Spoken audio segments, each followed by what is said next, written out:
हाँ, पानी में तो बहुत से पुतळे, पाण्यामध्ये असंख्य पुतळे आहेत. हा, शिखरावर आहेत, पहाडावर आहेत, प्रतापगडावर आहेत ना.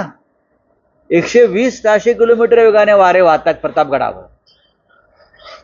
ते पुतळे जागच्या जागी आहेत. 70-75 वर्षापासून पंडित नेहरूंनी स्थापना केलेले, छत्रपती शाहू महाराजांनी स्थापना केलेले. पण एक 7 महिन्यामध्ये एक पुतळा सिंधुदुर्ग किल्ल्यावर पडतो. तुम्ही पाहिलं असेल की वाऱ्याने पुतळा पडला, पण त्याच वाऱ्यानं त्या किल्ल्यावर आणि किल्ल्याच्या बाजूला नारळी पोफळीची झाडे दिसत आहेत तुम्हाला. ती कुठे पडल्याचं दिसत नाहीये. झाडं पडली त्या दिवशी, लोकांची घरं पत्रे उडाले, असं काही झालेलं नाहीये. जेव्हा वादळ येतं तेव्हा लोकांची घरं उद्ध्वस्त होतात, झाडं पडतात, वृक्ष पडतात, बोटी बुडतात समुद्रातल्या. तसं काहीच झालं ते दिसत नाही. फक्त पुतळा पडला. पुतळा पडला याचा अर्थ पुतळा पोकळ, भ्रष्टाचारानं पोखरलेला चौथरा, कोट्यावधी रुपये खाल्लेले आहेत.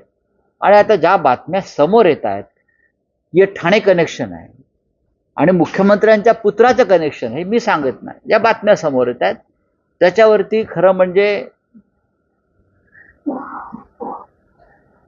विद्यमान न्यायमूर्तींच्या नेतृत्वाखाली एक SIT स्थापन केली पाहिजे याची चौकशी करण्यासाठी. कोट्यावधी रुपये, शेकडो कोटी रुपयाचा व्यवहार झाला या पुतळ्याच्या मागे. छत्रपती शिवाजी महाराजांच्या नावानं जे सरकार भ्रष्टाचार करतं आणि पैसे खात आहे, आणि त्या पैशातून तुम्ही परत महाराष्ट्राच्या निवडणुका लढणार आहात, हेच पैसे. याचा काय फक्त निषेध करायचा, थंड बसायचं शंढासारखं. आज मालवणमध्ये मोर्चा निघतोय. स्वतः आदित्य ठाकरे त्या मोर्चाला उपस्थित राहत आहेत. काँग्रेस, राष्ट्रवादी काँग्रेसचे सुद्धा नेते त्या मोर्चाला उपस्थित राहतील. पण हे आंदोलन संपणार नाही. मी स्वतः परवा चाललो आहे बरं का. मी स्वतः 30 तारखेला मी स्वतः मालवणला जाते. तेव्हाही आम्ही काही तिथे आंदोलनं आणि काही संघर्षाच्या गोष्टी आहेत त्या संदर्भात त्या करूच. राज्यभरातून तिथे लोक येत आहेत आता. कारण लोकांच्या मनाला, महाराष्ट्राच्या मनाला ही झालेली सगळ्यात मोठी जखम आहे. त्याच्यामुळे हे निषेध बिषेध हे फार तोकडे शब्द आहेत.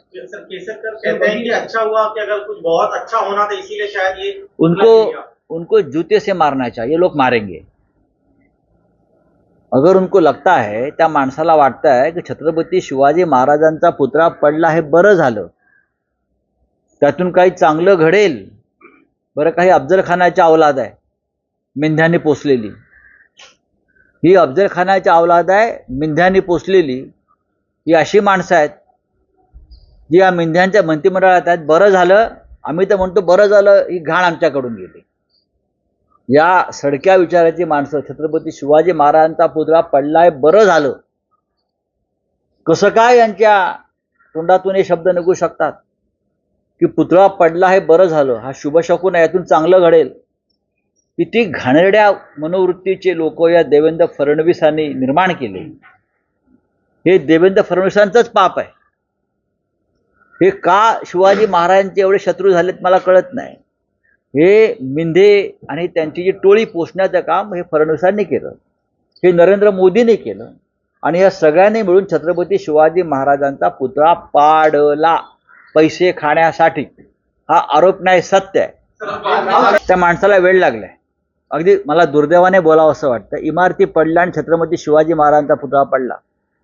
मग मोदींच्या काळामध्ये तो जो पूल कोसळला ऍक्ट ऑफ गॉडवाला, 150 लोक मेले काय मोरवीला, त्याच्यावर बोला म्हणावं, त्याच्यावर बोला. नारायण राणे, आपण खासदार आहात, आपण एक मराठी माणूस आहात, तुम्ही तरी विचार करून बोला. कोणाची बाजू घेताय तुम्ही, कोणाची बाजू घेताय?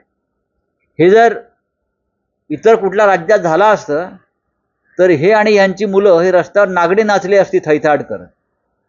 पण आज त्यांच्या राज्यामध्ये हा भ्रष्टाचार झाला. शिवाजी महाराजांचा पुतळा बनवताना त्यांच्या राजवटीत भ्रष्टाचार झालाय. तुम्ही तिकडले खासदार आहात, तुम्ही रस्त्यावर उतरायला पाहिजे खरं म्हणजे सरकारच्या विरुद्ध, तुम्ही खरे शिवभक्त असाल तर. हा, तुम्ही धिक्कार केला पाहिजे या सरकारचा. आणि ज्याने काम करून घेतलंय आणि ज्याने पैसे खाल्ले, त्याच्यामध्ये पैसे खाल्लेले आहेत. शिवाजी महाराजांच्या पुतळ्यामध्ये कोट्यावधी रुपये खाल्ले आहेत. हे ठाणे कनेक्शन आहे. कॉन्ट्रैक्टर लापता है सर, कॉन्ट्रैक्टर, शिल्पकार सब लापता है. मुख्यमंत्री के बेटे को पूछो कहाँ है. मुख्यमंत्री के बेटे को पूछो आपटे कहाँ है, उनके सब साथी कहाँ है, पूछो उनको. और जो घटना हुई, अरे देवेंद्र फडणवीस छत्रपति शिवाजी महाराज के दुश्मन है. हाँ, नेवी ने क्या बनाया था, क्या बनाया था? पीडब्ल्यूडी ने बनाया है, सरकार ने बनाया है. आपकी सरकार जिम्मेदार है फडणवीस जी. आप ज्यादा हमारा मुंह मत खोलने को मजबूर करिए हमें. यह आपका पाप है. छत्रपति शिवाजी महाराज दुश्मनों से नहीं हारे, बीजेपी के भ्रष्टाचार से हारे हैं. छत्रपति शिवाजी महाराजांचा पराभव त्यांचे शत्रू करू शकले नाहीत. औरंगजेब करू शकला नाही, अफजल खान करू शकला नाही. पण भारतीय जनता पक्षाचा पराभव आणि देवेंद्र फडणवीसांची विकृत मनोवृत्ती ह्याच्यामुळे या महाराष्ट्रामध्ये महाराजांना पराभव पत्करावा लागला. मारो, लोग उनको जूते मारेंगे. ऐसी दिमाग में जिनके गंदगी भरी है कि जो आदमी मंत्री बोलता है महाराष्ट्र का कि पुतला गिर गया, अच्छा हो गया, ये अच्छे के लिए हुआ है, ऐसी व्यक्ति देवेंद्र फडणवीस के साथ काम करती है. एकनाथ शिंदे की गैंग, हाँ, जिसको बनाया फडणवीस ने, ये गैंग. और फडणवीस बोलते हैं, फडणवीस उनकी वाहवाह कर रहे हैं. ऐसे लोग मिनिस्ट्री में है, कैबिनेट में है, जो छत्रपति शिवाजी महाराज का इतना स्टैचू गिरने के बाद बोलते अच्छा हुआ. जूते मारने चाहिए उसको देवेंद्र फडणवीस ने. अगर वो सच्चे शिवभक्त है तो एक केसरकर को मंत्रालय के सामने जूते मारो. ये हाईकोर्ट जज, सिटिंग जज के नेतृत्व में एक एसआईटी स्थापन होनी चाहिए. नहीं तो ये लोग क्या करते हैं, अपने लोगों को बिठाते हैं एसआईटी में, अपने लोगों को. ऑफकोर्स हाईकोर्ट में भी उनके लोग बैठे हैं, आरएसएस के बहुत से लोग बैठे हैं. तो मैं तो मांग करूंगा कि हाईकोर्ट जज से इंक्वायरी करो. लेकिन ये सब, अब ये मामला ठंडा होने वाला नहीं. आज मालवण में मोर्चा है. आदित्य ठाकरे जी उस मोर्चा का नेतृत्व करेंगे. शिवसेना ने मोर्चा निकाला है, लेकिन उसमें और भी पार्टी के प्रमुख नेता महाविकास आघाड़ी के शामिल होंगे.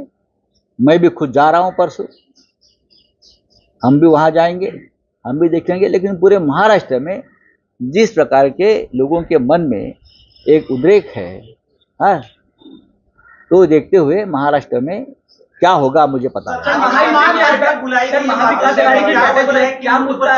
मुद्दा तो मालवण का भी रहेगा. छत्रपति शिवाजी महाराज का पुतला जिस प्रकार से गिरा हो, उसके बाद जो राज्य में स्थिति निर्माण हो गई, ऐसे बहुत से मुद्दे हैं जिसके ऊपर तुरंत चर्चा हमको करनी पड़ेगी. तो माननीय शरद पवार जी, नाना पटोले जी आज मातोश्री में आएंगे, उद्धव जी के साथ चर्चा करेंगे. सब तीनों नेता मिलकर जरूर चर्चा करेंगे और आगे की रणनीति तय करेंगे.